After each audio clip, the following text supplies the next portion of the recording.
So this is going to be a comparison between the 11 and the 10 Pro from OnePlus. Which one should you be getting? I'll tell you right at the bat, if you have the 10 Pro, there's no need to consider the 11. You already have a very powerful device, a very good device that really, there's only small things that have changed that it's not worth the upgrade. Now, if you're considering between both of these, I personally think that you should be considering the 11 over the 10 Pro, depending on which device you're coming from. If you're looking for an upgrade, I would shoot for the 11 if you can. But otherwise, if it's like a big difference in pricing where you're at from your region or country, and the 10 Pro is just a lot cheaper, then by all means, get the 10 Pro. It's definitely gonna be a much better device. So let's talk about why though. Now, starting off the overall build and the design, from a profile perspective, they look very similar. Thin aluminum frame on the sides that seamlessly blends into the camera bump. The camera bump does have a different design though, where the 11 does turn into this circular giant bump versus on the 10 Pro, it maintains that thin piece of aluminum, but then has the lenses protruding out just a little bit. So that means that if you put it down on a table, the 11 does rock a little bit more. And then when you're holding them, you're gonna feel that the bump holds your finger a little bit better than the bump on the 10 Pro, just because your finger will slip through it. But besides that, both are relatively lightweight, soft feeling because of that design or that kind of material or finish that they use for the matte glass back here on the 11. If I put it up to my mic here, you can hear it and it sounds a little bit more rougher, but it's not as rough compared to the 10 Pro. It's very soft on the 10 Pro and you don't feel it as much. But either way, I still find both to feel a little bit odd in my hands. So I always wear or use a case on both of them just to add a little bit more grippiness and a little bit more weight as well. Just because, like I said, they're not super lightweight, but they're lighter compared to other devices. They also are relatively tall and like not as wide feeling. So they overall, again, feel pretty good in the hands. So they feel similar in the hands, so it really won't make much of a difference which one you get. Of course, they probably just changed it just so that you can tell that this is the newer version versus the 10 Pro. So design-wise and hardware-wise, pretty similar. Now, as far as the material, both of them are also still using Corning Gorilla Glass 5 on the back and then Victus on the front. I will note that they do install a pre-installed screen protector on both of them when you first get it, but on the 10 Pro, it ripped at some point, so I just took it off. So I do have a lot of micro scratches and a couple major scratches and gashes. I almost think it's a crack on the display actually on the 10 Pro versus on the 11. It's brand new, so it still has a pre-installed screen protector, but it does have a bubble already forming. So at some point I might end up taking that off. But either way, both phones overall have a similar build and design. And the 11 does come with an IP64 rating. So this one is an official rating, but I've read and heard that OnePlus just didn't want to pay for the higher rating. So it might be slightly better rated compared to just the IP64 that it's officially rated for. So overall, both of them will resist and withstand some splashes of water. And looking at the rest of the device, you have the same positioning and the same buttons and switches and ports and whatnot. So you have your power button on the same side. Then you have the volume rocker on the other side, along with a mute switcher as well, which was missing on the 10T, and I never tried the 10T, so I never really missed it myself. But you have the option to go into mute, silent, and ring. So you have or not mute and silent. I think there's vibrate and silent.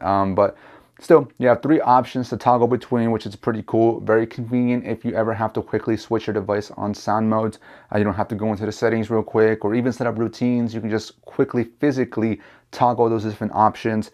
And then you have USB-C at the bottom with the SIM card slot, as well as the dual firing speakers. And the dual firing speakers are a lot better this time around as well. So not only do they sound a little bit louder, but they also just have a little bit more fullness to it. So bass just sounds a little bit better and crispy. But overall, the 10 Pro speakers are just fine, but the 11s are definitely improved.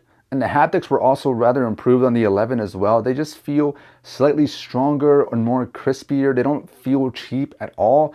They just feel really good. When you go to the demo that they have on both devices, you can definitely feel the difference on the 11, and it just feels so much nicer, not only in the demo, but also when you're typing and whatnot. Now, as far as the displays, both of them are going to be running a 6.7-inch 120Hz 1440p AMOLED display. Now, the 10 Pro is using a LTPO 2.0 versus LTPO 3.0. Now, I think the main difference there is the efficiency when it comes to the 1 to 120 Hz refresh rate variable stuff.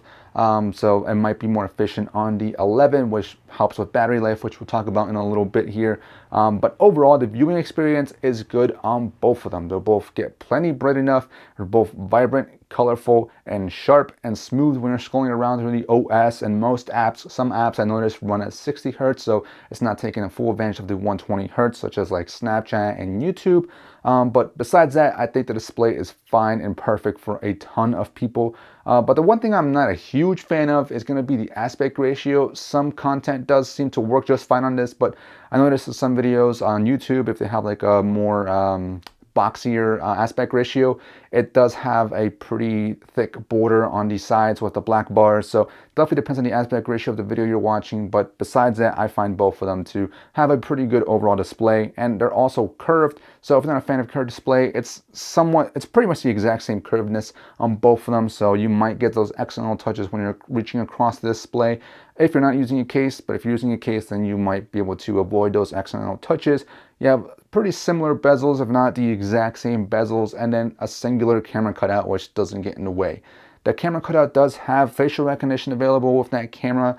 So overall, both of them are pretty much exactly the same. I sometimes have an issue where if I'm in a very, very, very low light situation, like in complete darkness, then it won't recognize me. But thankfully, I do have a under-display optical fingerprint sensor on both devices, and again, they work very similarly. I don't think they changed anything there.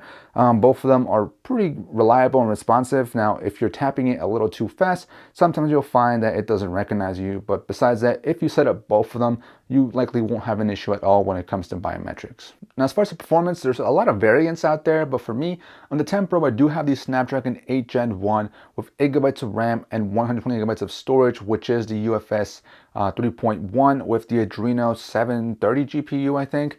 And then on the 11, it has the Snapdragon 8 Gen 2 with 16 GB of RAM and then 256 GB of storage, which is UFS 4.0, and also the slightly faster RAM as well with the Adreno 740 GPU. So what does all that mean?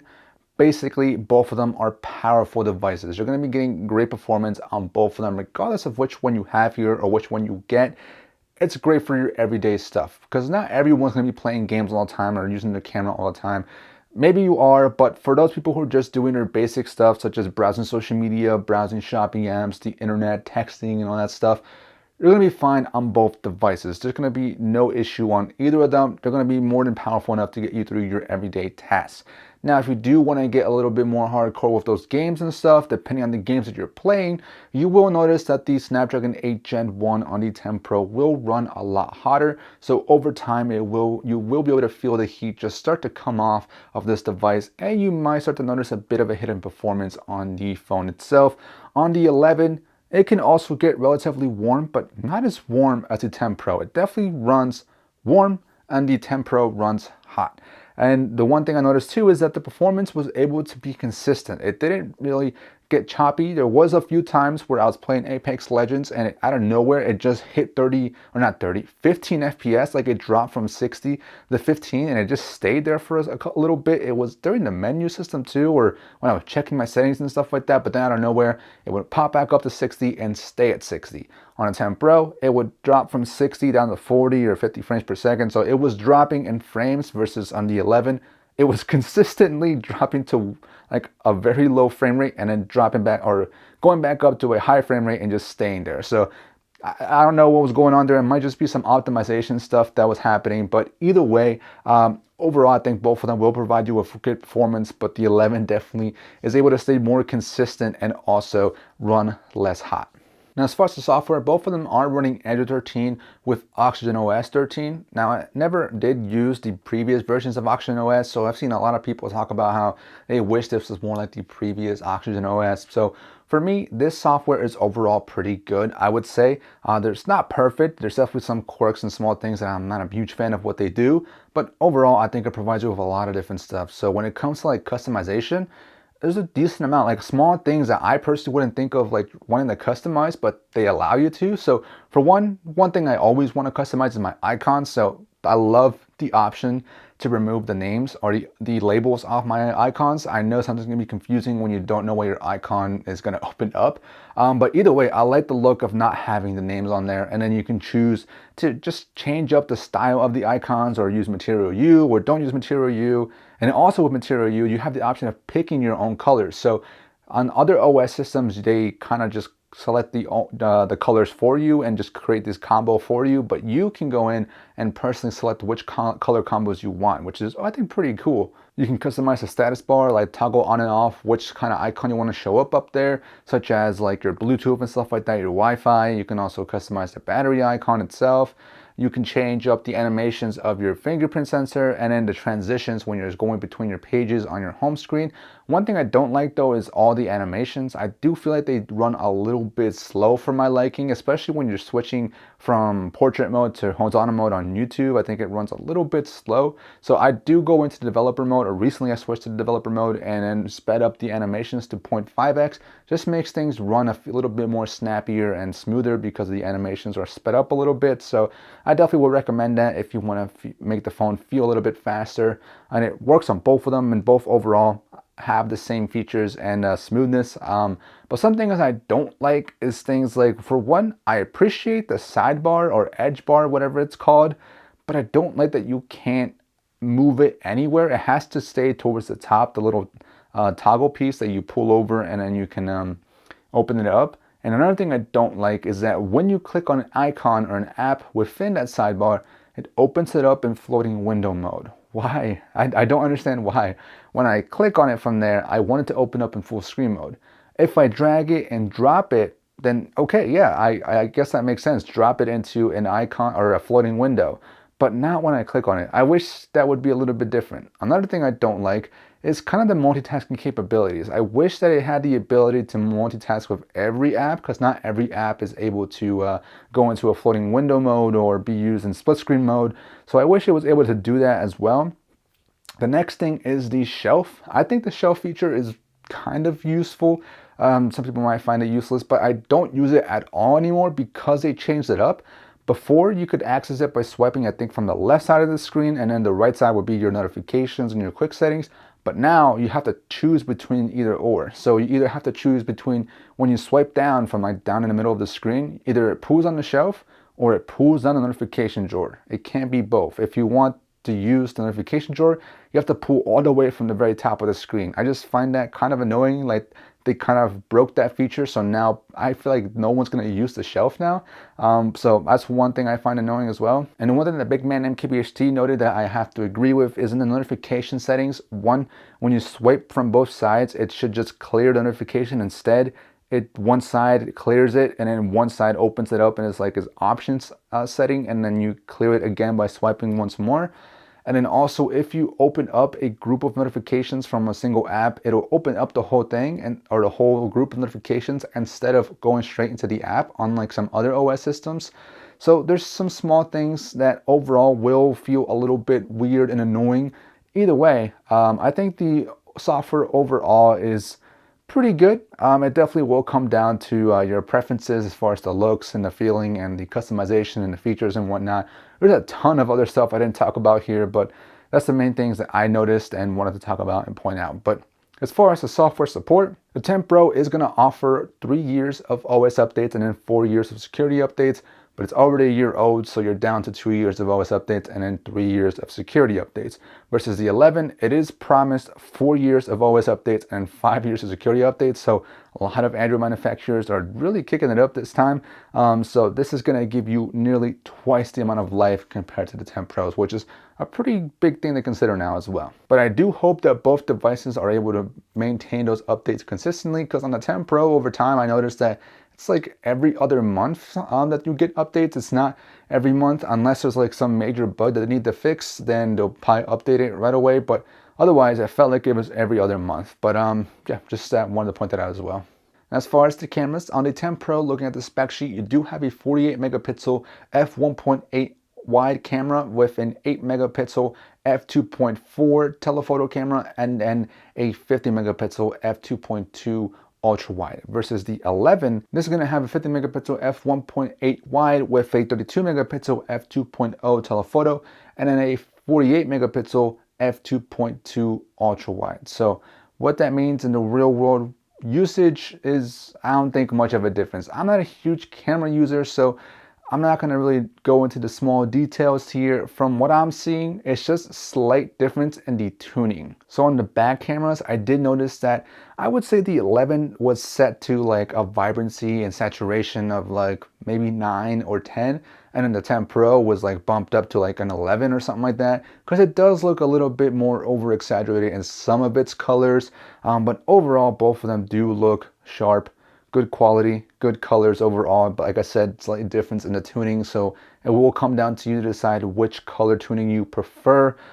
So when it comes to the ultra wide though, I do like that the 11 does come with autofocus now, so you can get close to a subject with the ultra wide and get like a macro like shot.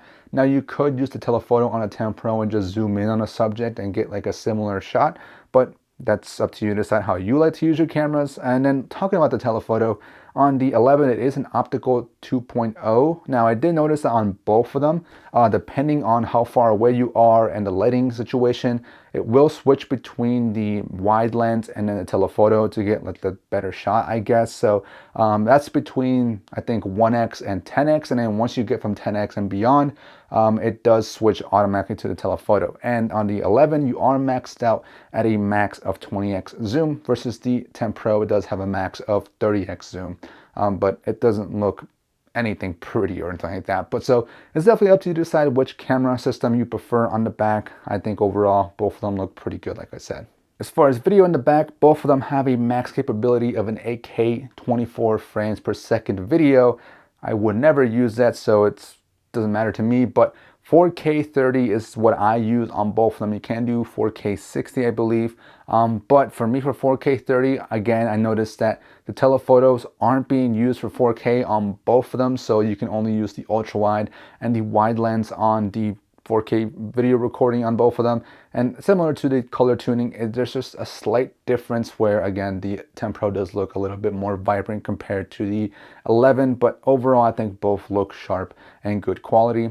And they're both capped out to a max zoom of 10x, which looks okay. It is using the wide on both of them, so you're not going to be getting any kind of good footage when it comes to the telephoto. Now, as far as the front cameras, the 10 Pro does come with a 32 megapixel with an f2.2 versus on the 11, it is a 16 megapixel with an f2.5 aperture. So what does that mean? Basically what I noticed is that on the 11, it definitely overexposes just a little bit. So there's a couple photos where I was wearing a white hoodie and the hoodie was just way too overexposed. You really couldn't see much detail when it came to the hoodie. And same thing with some of the background areas. You can notice that there's just a little bit more detail on the 10 Pro and it just wasn't as bright looking on the 10 Pro versus the 11. So up to you to decide if that's going to be a big deal for you. So I definitely think the selfies look a little bit better on the 10 Pro. Same thing with video. I again noticed that the 11 just looked a little bit brighter and more overexposed in some areas, and the 10 Pro just looked a little bit more detailed, probably because of those 32 megapixels. I'm sure it's bending down, but still more pixels means just a little bit more detail, I think. But either way, I think the selfie looks a little bit better on the 10 Pro. So overall, when it comes to cameras, I think it's really going to depend on what you prefer. Both of them aren't anything out of this world, but they're definitely very good camera systems overall. So I would give the camera though overall to the 10 Pro. Now, as far as the battery life, both of them do have a 5,000 milliamp hour battery. And let me tell you, because of the Snapdragon 8 Gen 2, it is way more efficient and doesn't run as hot. The battery life is so much better on the 11. Now, everyone's usage is different and everyone's settings may be a little bit different as well. My usage is pretty basic throughout the day. Usually it's just YouTube and music and social media browsing and stuff like that. Gaming, not really a daily thing that I do in my day-to-day. In my settings, is usually 120 hertz or the variable refresh rate or whatever. And then the auto select for the resolution, and then brightness is also an auto brightness. So my settings are pretty simple, I think. So for my battery life experience, for a normal day, I'll get roughly 2 to 3 hours of screen on time, maybe sometimes 4 on both devices, but it differs at what point I have to charge. So on the 10 Pro, I'll probably have to charge after 16 hours total of usage. So easily from the morning, like around 6 or 7 a.m. all the way to about 9 or 10 p.m. at night, right before I have to go to bed. So that's perfectly fine for me. So the 10 Pro can easily get me through a whole day with no problem. On the 11, same idea, but better. So it can not only get me through the whole day, but I don't have to charge at night. I can go through the whole night and in the morning use it for another 4 or 5 hours and then have to charge at that point. So I can easily get about a day and about maybe a day and a half roughly into the next day. Maybe a little bit less than that, but still, I don't have to charge every single night with the 10 or with the 11. 10 Pro, I'm definitely gonna have to charge at some point at night or throughout my day. So that's fantastic battery life. On the heavier days where I'm getting maybe 6 to 7 hours screen on time, the 10 Pro will die around maybe 3 p.m., 5 p.m. So only get less than 12 hours total usage on the 10 Pro versus the 11, a whole 24-hour cycle, no problem. And I could probably even reach to like 10 hours of screen on time if I really wanted to. Again, it is lighter usage though, like YouTube and stuff like that. If you're probably doing more intensive stuff, that's where it might make a difference and differ in your screen on time and in total battery usage. So definitely will depend on that, but still the 11, much better battery life overall. As far as charging speeds and charging methods, I mentioned how both of them do come with a charger in the box. With this 10 Pro, it does come with a 65 watt charger, USB-C. So you can get this phone to charge up at full speed in like maybe 43 minutes or so, versus the 11 comes with a 80 watt charger, USB-A though, and this will charge up in about maybe 30 minutes or so. So I think a little bit more, but either way, it's definitely faster when it comes to the charging speed. So even though the 10 Pro does die much quicker, it's still pretty quick when it comes to fast charging. But one thing I do want to note though is that the USB-C charger is compatible with other devices. So like with my Samsung devices, I can get the either 25 watt or 45 watt speeds of charging, versus if I use the USB-A brick that comes with the 11, I think it tops out at 15 watts. So it's not able to do the fast charging on my other devices. So definitely something to consider, that I think the USB-C brick with the 10 Pro may be more compatible with other devices. And another thing that's missing is that the 10 Pro does have wireless charging and reverse wireless charging. I believe if you get a OnePlus special wireless charger, you may be able to get like 50 watts of wireless charging. 11 does not have wireless charging at all. So think about that as well. If you want the wireless charging, then you might want to go with the 10 Pro. Personally, I'm okay with not having wireless charging. I know it can be very convenient, but I actually don't use it as much anymore. I usually just use cable charging nowadays. So that's about it with battery life. So think about that as far as which one you think is better. So at the end of the day, should you upgrade from the 10 Pro to the 11? No, you're fine. I think if you have the 10 Pro, you're perfectly fine with what you have here, unless the trade-in offers are really good. Like for example, for me, they offered me $500 for the 10 Pro, which I thought, you know what, that's not bad, because I'm probably never gonna get that value ever again. So I'm trading up. So I only spent $300 on the 11, which is some chunk of change, but for $300, I'm definitely happy with the battery life improvements. Yes, the camera may not be as great, but it's still perfectly fine. Yes, I'm using wireless charging, but I don't really use it, so that's fine. So it depends on your use case and what kind of stuff you do in your day-to-day. So for me, it is worth the upgrade. For most people, I think you're perfectly fine. Save those $300 and save it up or do something with it. As far as which one you should get, as far as choosing, like I said in the beginning, it's definitely going to depend on what kind of pricing it is for these devices. If you're paying near the price of the 11 for the 10 Pro, I would say get the 11 personally. I would give up wireless charging, like I said. But otherwise, if the 10 Pro is a lot cheaper, get the 10 Pro. You'll be better off with saving that money and getting the 10 Pro. But otherwise, that's pretty much it. Hope this helped. Hope you guys enjoyed. Peace.